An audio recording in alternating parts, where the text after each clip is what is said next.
si la conférence des leaders des célibataires au niveau de la régie Moussa Diouf ak Issa Diakhaté li dal Ahmed Ndiaye borom mbaam maa leen dal dañoo bañ a takk ñoom jamono ji dañ naan mbaam dafa bañ a dem waaye moom dañoo bañ a takk waaye góorgóorlu leen ci nag lu mel ñu door kon moo croisé ak sunu ay gan d'abord ñu ñëw wala moo bàyyi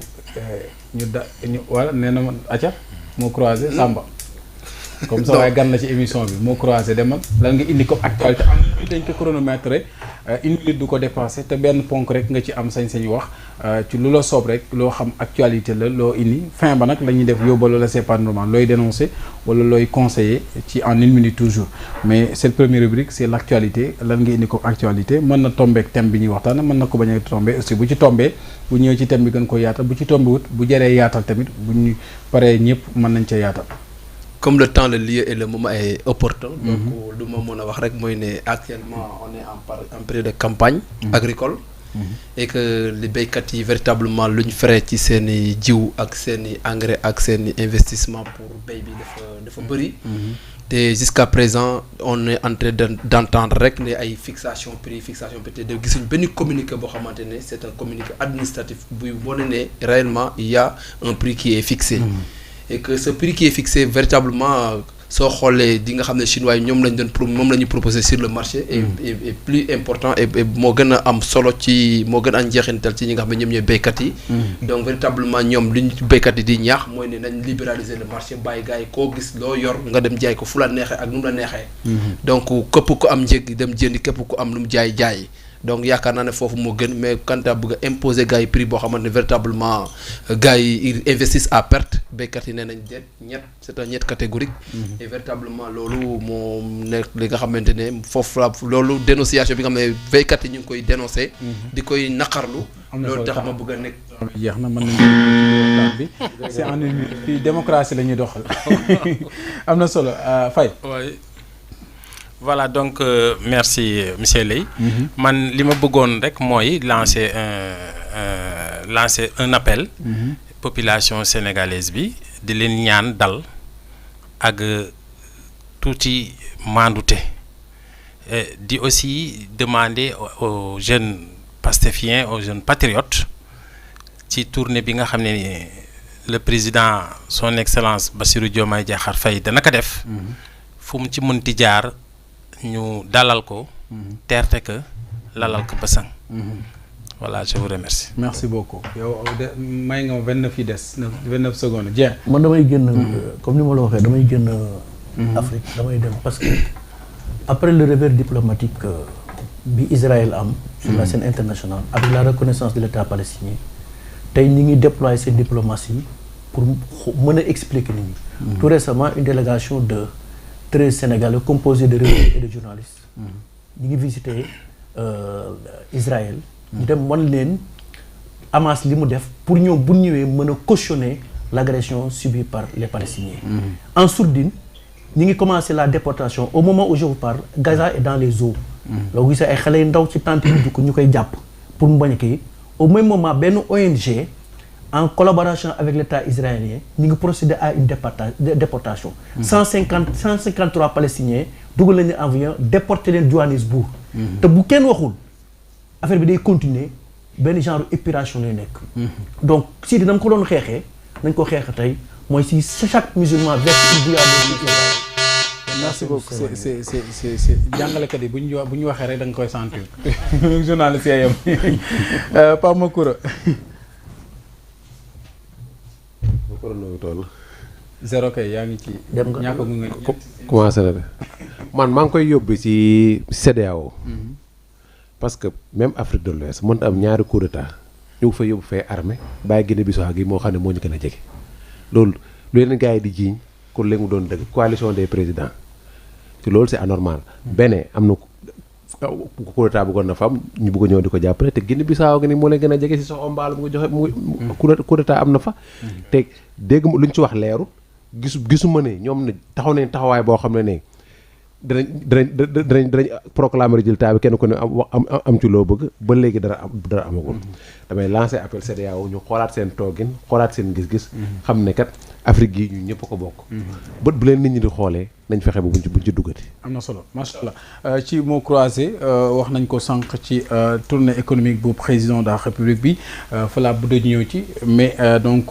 laata loolu il faut que ñu wax ci li nga xam ne moo di kon mbirum Badara Gadiaga ak mbirum justice ak yoon waxaale ci wàllum extradition bi nga xamante ni gis nañ ne fi nekk nii am na ci beneen débat buñ ci lancé waat bokk ci réciprocité également loolu nekk loo xamante ni fës na par rapport ak la libération de Badara Gadiaga ñu def ci benn round up vite fait rek le temps que ñu ci thématique yi Samba donc nga am ci ban lecture. bon xam nga Badara Gadiaga d'abord. moom nag tur bi daa ne neexut a prononcé. Badara Gadiaga dafa subir trop. dafa subir benn injustice bu aigu parce qu'en réalité li nga xam moom lañ ko jàppee ñëpp xam nañ ne il n'a fait que répéter les mots d'un partisan d'un parti politique. dañoo def émission partisan ba wax ne kii lii la. lii la mu répété waat loolu noonu. ñu jël kooku noonu bàyyi ko defal ko promotion nommé ko. moom ñu jël ko taxañ ko dugal ko ci kaso. mu nekk loo xamante ne loolu injustice bu chronique la et injustice bu flagrante la. te mu nekk loo xamante ne tey képp koo xamante ne yaa ngi Sénégal rek c'est une déception vis-à-vis de ce régime là nga xam ne en réalité c'est un régime oppressif. seen objectif mooy lan mooy museler la presse c'est museler toutes les voix discordantes looloo tax. moom ci boppam nga xam ne mooy leader yi Pastef demoon assemblée nationale ne ku ma xeex naa la xeex ba nga yëg ko te dinaa dugg sama loxo justice et je vais effacer. Comme le disait le comment dirais-je le boucher de Kampala. Donc loolu noonu nekk na loo xamante ne véritablement Sénégal loolu mënu fi dox parce que ñoom wax nañ xeeti wax bu ñaaw bu ne wax nañ ko fii Sénégal te véritablement dañ leen bàyyoon ak seen liberté d'expression ñuy wax xam nga suñ demee ba di wax ne président dinañ koy war rey dagate ko def ko comme Samuel Doe ça c'est le summum de comment dirais-je de l'incorrection verbale et véritablement ku ñu ko doon wax nekk un citoyen nekk un grand républicain donc il ne s'est jamais fié à ses propos donc véritablement Badara Gadiaga ensuite bizarrement ñu rendroon verdict moom procureur def appel am na certes droit def appel mais véritablement buñ demee waru doon xaar sax ay yenn jours yi pour que muy durée boobu di jeex ñu doog ko bàyyi dañ ko waroon bàyyi rek de facto foofu noonu sans bracelet électronique sans rien parce que en réalité defu fii lu ñu fi defut waxu fi lu ñu fi waxut donc il y a des gens qui ont dit le pire et que ce qu'il a dit donc aujourd'hui attaquer l'autorité suprême moo gën a garaaw que nit toog na fi ne Sénégal amul problème comment dire problème économique problème autorité la am te yaakaar naa ne fii l'autorité suprême c'est le président de la République donc wax yooyu noonu lu ko gën a garaaw amul te véritablement kooku amul benn problème par rapport à ça et on voit beaucoup de gens de Pastef qui s'en prennent au président de la République qui attaquent avec véhémence le président de la République dem ba di sit président de la République di koy polier di leen di attaquer di wax di koy wax yoo xamante ne wax yu ñàkk teggin la et véritablement mosuñ gis aussi nit procureur wala keneen wala nit incriminé ko dem ba di wax ne président Diomaye c'est un président par transition ainsi de suite selon Guy Marius Sagna donc moo nekk ay wax yoo xamante ne c'est un conglomérat de faits yoo xamante ne ils ont une convergence boo xamante ne soo ko xoolee dans une république nu war doon doxe noonu ñu jël muy Abdou Nguer muy Badara Gadiaga ñoom ñëpp jël leen taxal leen ci kaso parce qu'en réalité il y a un gars qui a promis d'effacer des personnes et je le dis et je le répète il est incapable d'effacer des moustiques jusqu'à effacer des êtres humains ki nga xam ne tu es un être humain même les trichines les bactéries les microbes qui sont des êtres microscopiques tu ne peux pas les résister véritablement waroo am ego waroo am sentir nguur ba di xoggale ko ba di wax ne dinaa dugal ay damay effacer ay nit loolu noonu yaakaar naa ne loolu wax ju doy waar la te képp ku nekk nit citoyen nekk nit war nga xam ne wax jooju noonu cela relève véritablement de l'inculte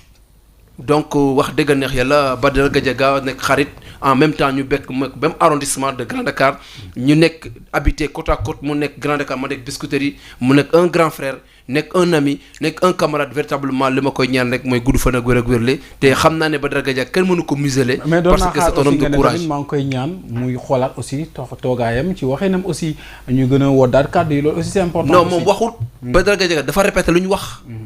Badara Gadiaga kenn mosu ko dégg mu saaga. et à chaque fois dafa ne y a pas d'alternative à la justice. donc loolu mooy ne moom du daw du xoox du ragal. justice lépp lu mu dogal daf koy nangu saay bu ñu ko woowee dafay wuyu ji. bokku rek nga xam ne dañuy wax ne duñ wuyu ji justice Macky Sall te xam nañ ne président Macky Sall mosut manipuler la justice. ñoom ñoom ñooy permettre ne ñoom dinañ lugal loxo seen justice et dinañ xeex ay dinañ effacer. ñoom te ñoom ñoo wax aussi ne ku yaakaar ne ministre de la République te des autorité judiciaire yaa ngi nax sa bopp autorité politique ne maanaam falte lu mu la sant dañ ko war a def. donc ñooñu lañ war a joxoñ baaram wax leen ne bàyyi leen manipulation bi nga nekkee. mais véritablement Badara Gadiaga amul leen loo xam ne mag la te xam naa ne c'est un très grand citoyen qui est éduqué ku xam fu mu jógee. xam ne ku am yar la ku am teggin la du saaga du xarab. du wax ju ñaaw du wax loo xamante dafay écorner honoré nit mais nag combat politique nit ki su répété dara nga répété ko ñu jël kooku noonu bàyyi ko mu nommé ko après que ñu taal dugal ko ci kaso xamal ne c'est la promesse qui a été exaucée peut-être. Nguy jàpp nga ne promesse la boo xamante ni fii la mujjee tey. waaw vraiment Samba maa ngi lay gërëm di la sant. en tant que juriste. waaw mais xam naa ne dafa teel a songu mbir mi rek. dafa teel a attaqué teel a dóor teel a daanu. parce que dama koy xamal rek lu ndaw la. topp nit du lu neex nit. ñu topp nit jàpp ko yóbbu ko kaso. waaye dafa nekk ne nit ci waxam mën na lor image yu nit walla honneur nit nit ci jëfam mën na lor intégrité nit walla moralité nit léegi nag yoon ne si ces éléments-là sont constitutifs d'une infraction ki ñu tooñ mën na laaj yoon ci kooku walla procureur defal ko bopp léegi nag su nekkee nag woo nañu la procureur xool na li ñu ne yow yaa ko def walla yow yaa ko wax ñu méngale ko li nga xam ne code pénal da koy tere si les éléments sont réunis yaxeeti ñu jàpp la si les éléments ne sont pas réunis ñu bajaluñ dem léegi su nekkee dafa laaj nag gëstu ci biir moo indi lii Badara Gadiaga def ñu takkal ko bracelet ne ka demal demul négandiku bés bu ñu la soxlaawee nga ñëw mënoon nañ ko def contrôle judiciaire mënoon nañ ko résidence surveillée mais dañ ko takkal bracelet nekkal demal doxi sa soxla waaye saa yu ñu la soxlaa ci lii nga xam ne ñu ngi la koy jiiñ ñu àtte la si parce que àtteeguñ ko n'est-ce pas alors su nekkee nag tey jii moom da nga ne moom dafa répété lu ñu wax mais yow kay ee nga sa bopp man ma wax lu ñaaw nga ëlbati ko wax la ma wax mais wax nga lu ñaaw te muskila bi c'est-à-dire infraction bi du caa gën ki répété walla ki wax yow kay wax nga mënoon ngaa bañ a répété lu tax nga répété donc li mu wax moom su nekkee dañ ko méngale ak li nga xam ne dañ ko tere mu répété kook mu wax kook yépp infraction bi dafay am te infraction bi su amee nag ki mu xas moom su ko neexoon porter plainte waaye procureur itam am na ay fondement juridique yu ko permettre mu jàpp ko mais loolu la ñu def procureur nag dafay topp rek comme li ñu wax naan y a des organes d'arrestation y a des organes de poursuite policier bi dafay dem jàpp procureur topp mais juge bi mooy àtte suñ demee nag juge bi Badara Gadiaga ak Ousmane ak Nguy Faye ak ñun ñëpp ci yem dañuy àtte su nekkee li ñu àttee daan na la da ngay tëdd su nekkee daanu la ñu bala nga dem mais loolu kay y a pas de problème ñaata yoon lañ fi arrêté nit jàpp ko bàyyi ko parce que bi ñu qualifié fait yi appliqué droit bi ñu ne deful dara ñu bëgg mu dem mais où est le problème loolu kay jarul coow jarul teel a dóor bi ki mu ko seqaloon dañuy gis vraiment ni mu ciy demee ak liberté loolu aussi moo jaaxaloon ñëpp. ki ñu ko seqaloon c'est-à-dire. mooy le ministre Amadou Ba par exemple bi mu soxla ko si ñoom ñaar. waaw quoi Amadou Ba gis ni mu ci génnee ak moom ni mu ci desee. waaw mais ça dépend si chef d'inculpation yi. xam nga moom mii nekku fa woon gisul PV bi man mii nekkuma fa woon gisuma PV bi li daaneel Badara Gadiaga moom xamu ko man xamuma ko parce que suñuy topp nit dañ koy topp ci ay chef d'inculpation yu bari. c'est-à-dire dañ lay topp. incriminé la dañ lay inculpé ci lu bari. léegi nag jiiñ la inculpé mën nga daanu si bii jóg si bee daanu si bii jóg si bee mais nag bi tax Badara Gadiaga dem tëdd xamuñ ndax boobu topp nañ ci Amadou Ba wala toppuñ ko si Amadou Ba parce que si bu nekkee si wax bi ñu wax amaan na Amadou Ba su ci rëccee Badara Gadiaga rëcc na si mais daaneel nañ Badara Gadiaga ci leneen parce que chef d'inculpation yi ñu doon toppee Badara Gadiaga bari na léegi yow wax ma tey lu la wóor ne chef d'inculpation bi tax kii dem mandat de dépôt toppee woon nañ ko Amadou am déet c'est ça le problème li ci des nag ay waxu mbedd la ay waxu coow ay waxu kii ay waxu kële mais li wër te wër mooy su ñu demee devant l'officier de police judiciaire dañuy xool yow li ñu lay jiiñ ndax yaa ko def ñu xool code pénal bi loolu ndax daf ko tere wala nangu na ko ah alors bés bu ñu gisee ne li nga wax ak wala li nga def méngoo naag li nga xam ne code bi da koy tere mais da ngay daanu muy Pastef muy keneen parce que ñun on est là pour la rupture on est là pour l'application de la règle de droit sans distinction de coloration politique te loolu foog naa war na wër ñëpp parce que ay Pastef ngi dem kaso ci ay diffamation ci ay diffusion de fausses nouvelles chaque jour ñu gis fii benn xaleel Pastef bu dem kaso alors donc du amul problème. seulement que ñooñu ñu gis ñuy dem dañu fa yàgg. comme ñii aussi am na yoo xam ne dem nañu yàgguñu fa. merci beaucoup Dieng. waaw xam nga lii day bu xoolee journalistes yi ñuy téye di bàyyi ay chroniqueurs di téye di bàyyi image bi may jox mooy bi Pape Samba bu mu ne bu ñu moytul comité directeur PDS ci biir Rebeuss lañ koy defee parce que dans un état de droit aussi yenn arrestation yi jaru ko franchement mais nag il faut ñu def benn dichotomie entre Ousmane Sonko ak justice Ousmane Sonko à bon dos ku jàpp rek ñu ne Ousmane Sonko la jàpp yàgg naa ko wax dafa am loo xam ni campagne la ay propos politique dafa ñëw ne waa Guédiawaye boo leen falee Lat Diop ak Aliou Sall du ñu terminer seen mandat boobu en campagne électorale la woon ñu dew peut-être que tombé ay gaaf ñu jël leen te ñu ne Ousmane Sonko moo nekk. mais dafa tombé nag. keneen waa tombé moo tax ma ni tombé waral ay gaaf mais justice dafa am si la justice n'est pas indépendante mais il y a des juges qui sont indépendants tey lii dafa wane faytu d'une part les politiques parce que tey les chroniqueurs ñoo jël leur place donc ñoom war nañ xoolaat seen bopp. war nañ xoolaat nit ñi politique. mais nag aussi il y a des journalistes des chroniqueurs encagoulés ñuy politique ku dem ci plateau nag wax fa ay propos yoo xam ni tegginuwul justice day def yoon mais nag di teg ko ci yoon aussi man loolu laay wax mais boo xoolee li ngeen di toppee bu ñëwee ba ci biir ñu bari dañ leen di xool jàpp leen bàyyi leen xool ba xam seen dossier kii na ñu bàyyi leen donc du ma attaquer justice donc bu ñu leen bàyyee kan moo leen bàyyi donc Ousmane Sonko mooy jàpp kan mooy bàyyi c'est la justice donc politiciens yi chroniqueurs yi tey boo xoolee ay vedettes lañ leen def tey parce que nit ki aussi dafa am loo xam ne boo ko defee bàyyi ko star lay nekk damay génn def point de presse def conférence de presse ñëpp lépp braqué yu ci ñoom ñu jël ravir la vedette aux politiciens parce que tey politiciens yi dafa mel ni dañu prêter le flanc war nañu xoolaat aussi kuy dem yàgg naa ko wax tey star yi tey mooy les chroniqueurs et autres mais y a rien de nouveau sous le soleil boo leen déggee tey ñuy wax peut-être dañ ko ci langue bi ñu koy wax dañ koy expliquer nit ñi d'une manière plus explicite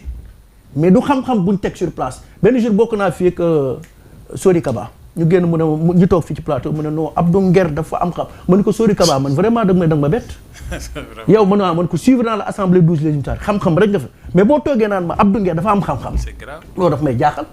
parce que lenn moom yàlla may na ko bu toogee texte li ko politiciens yi mënul expliquer moom nañu ko expliquer clairement ba Sénégalais yi jot ci mais bu dee xam-xam rek vraiment du xam-xam donc non c'est vrai. waaw loolu xam-xam dafa am defal naa xam-xam dafa am. chacun est cadre dans son domaine. non du question dama ni la. li muy wax ci plateau. la preuve en est que woo leen ci plateau ñu toog ñu ne leen thème bi lii la ak lii ñu préparé wu en conséquence boo génnee ci thème il se perd dans leurs élaborations. gis nga. dama lay wax lu leer. dogguma la sax mais xam-xam ak pexe xam-xam ak neex làmmiñ du bokk. ñoom dañoo neex làmmiñ. donc li ma ci loolu laay dugg. rhétoricien. yéenewuma kenn prison. parce que nous sommes tous des Sénégalais. imbus d'un idéal patriotique ku nekk sa da nga bëgg Sénégal su xol boo bokkee opposition boo bokk pouvoir mais nag aussi nañ xoolaat conditions yi ñuy jël nii. c'est important di leen tugal. respecter seen dignité aussi. voilà sur ce Pape en tant que également expert en la matière réformer d'où l'importance de réformer les systèmes judiciaires d'ailleurs defoon nañ ci ay assises waxtaan nañ ci mais ñoom seen leader aussi daf daan wax ne bu ñu jàpp nit rek di wëri lu mu def c'est-à-dire que nañ ko bàyyi afiyaam càmbar ko doog bu dee def na yoon def liggéeyam loolu kenn du ci weerante kenn d'où l'importance des bracelets électroniques yi nga xam ne ni avec l'ère de Macky Sall indi woon nañ ko fi ñoom ñu ngi koy commencer appliquer est-ce que waruñoo dem si yeneen alternative vraiment ne serait-ce que pour respecter dignité nit ñi mais également pour bañ leen may yenn yoon yi parce que ni mu ko waxee sànq léegi ku génn kaso rek héros nga léegi fi mu ne ci réew mi. c'est que Abdou nit moom bu nekkee tolof tolof lu ma koy ñaanal yàlla na ko yàlla génn. génnee jàmm. liberté provisoire bracelet électronique sous contrôle judiciaire yëpp kaso. bokkut a nga dem rëbës tëdd fa mbaa si boo xotaan ba la fee nag kaso la. lu ñu war a defaat Sénégal gi mooy muy pouvoir muy opposition. il faut ñu tàggataat kàddu yi. tàggataat jikko yi parce que xale yu ñuy seetaan ñun mag ñu nekk ci plateau yi di wax ñooñu la ñuy copier. suñu amee ay njiit yoo xam ne nii wala ay njiit ça ne veut pas dire que ñu gérer pouvoir muy le pouvoir et l'opposition yoo xam ne ñu ngi fi di def ay comportement yoo xam ne di wax ay kàddu yoo xam ne nii tey keneen tamit bu ko répété tamit cause bi si ñoom la. c'est que Sénégal tey ñu ngi bëgg a dugg ci dynamique boo xam ne nii tey. buñ ko bawut dana jur musiba. am du xaawante sutura lu ma xamal nit waxu kenn yéenewul kenn jàmm. soo amoon as tuut sax ñu ne sàcc nga. suñ la amee benn poste responsable lu ñu ne waruñu la koo jox. ndax bokkoo ci xeexoo. débat yooyu yëpp il faut ñu dépasser ko. nga fu ñu toll nii du Sénégal kese Afrique foog ñu jël nit ñoo xam ne tey compétent ak foo mënti bokk jox la ay poste responsable lu ñu mën a doxal réew mi. boo xoolee taux de chômage bi Abdou mu ngi commencé rëy dette bi kenn xamul ñaata la ak ñu ci lebaat dolliwaat ci loolu yëpp boo ko boolee il nous faut des personnes yoo xam ne tey mën nañ koo doxal. Ablaye Wade commencé woon na moom demee ne waa APR kese waa PDS kese la fay jël ba mu demee ba ci digg ba xam ne ñii kat mënuñ dem ñoom kenn jël na ay nit ñoo xam nuñ ko tuddee transhumance ak bu mu mënti doon man na saa seen da ngay sénégalais boo xam ne ni jub nga say mbir leer na am nga xam-xam luñ la jox mën nañ koo def. L'essentiel boobu Abdou fa la nit ñi mën fa la nit Sénégal war a jëm fu ne vision boobu la mën a jëm. parce que ñu ngi jot ci benn lendemain boo xam ne incertain boo xam ne tey buñ ci jógul tey ut les piliers nuñ koy doxalee dana gën a métti dëkk bi fu mu ne nii boo xoolee te sorte ka nit waxoog ñàkk koo wax métti na dëgër goo xam ne nii tey kenn ku ne la góorgóorlu bu xëyee suba teel lu muy lijjanti mooy lan laay dem am sama dépense quotidienne sax. daan ci ñëw sax si économie bi. nit ñi boo demee si kër yi nit ñaa ngi gabar jaase neex soo bi rangi day toll fii ba set taliba marchand ambulant yi yu doon am seen place di ci commencé di dugal di foofu ñu ngi leen commencé jéem ànd ak yow de. ñu ngi leen foofu ñu ngi ñoom xam nañ fu ñu ne war a marchand ambulant mooy koy dox boo taxawee mbaa nga def table loolu nekkatoo marchand ambulant yooyu yëpp ñu soo am na benn climat social boo xam ne mu ngi tëdd nii bu ngi nekk benn buum boo xam ni boo nekkee si au pouvoir doo ko xam. boo waxee ñu naan dëkk bi dox na dëkk bi dara nekk ci mais yow on sent nettement que ne am y a des choses yoo xam ne doxul. nañ xool lu ñu def ba doxal ko. état bi góorgóorlu def na telle sorte que Sénégalais yi gis seen bopp si biir réew mi ba mu doon benn portion de personnes boo xam ne ñoo nekk si biir réew mi di gis seen bopp. ensuite nañ jël ñoo xam ni tey. mën nañ lu ñu leen bëgg war a dénk ñu dénk ko même buñ bokkul sax waa même buñ bokkul Pastef bokkuñ moom kap bokk ak fu mu mënti bokk buñ fi bokkul nañ doon sénégalais denam naa territoire mooy Sénégal yeneen pays loolu la ñu rawee foo mënti bokk baax na mais bu dara defar dëkk bi dañ lay oonee la kaay defar dëkk bi loolu la situation boobu lañ jëm mais débat boo xam ne nii kii saaga na diw kii xas na diw xas teg saaga wax ju bon képp ku koy def boo ko xoolee fi foo delloo gannaaw rek du jëm na solo ko wax te loolu defarul réew toujours dans ce même sillage wala yéen am na ñu peut compléter c'est toujours dans ce même sillage mooy l'affaire Madiambal ak ñeneen bon xam naa prétexte la moo tax soxna Yacine Fall waxee ni